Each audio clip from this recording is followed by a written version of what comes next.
You got it, bro.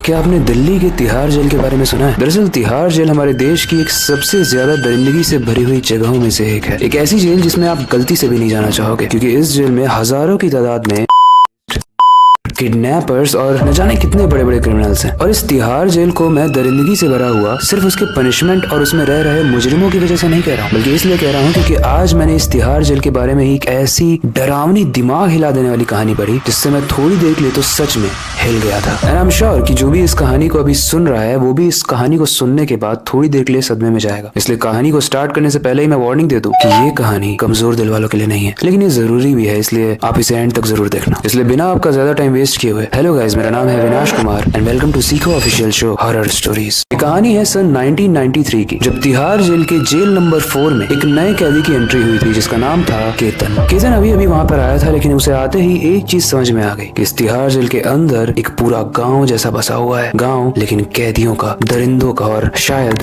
कुछ डरावने जीवों का। कैसे, आप स्टोरी में जानोगे। तिहाड़ जेल बहुत बड़ा था और हजारों की तादाद में उसमें कैदी थे। और जहाँ तक केतन की बात है, यानी ये जो लड़का जो अभी अभी जेल में आया है, उस पर आरोप ये था कि उसने 4 लोगों को बेरहमी से मारा, यानी उनका कत्ल किया। लेकिन जब वो अंदर घुसा तो उसे समझ में आया कि वही सिर्फ एक यहाँ सबसे डरावना कातिल नहीं है, यहाँ तो हजारों की तादाद में कातिल भरे हुए हैं और यहाँ पर उसे बच के रहना पड़ेगा। शुरुआत में केतन को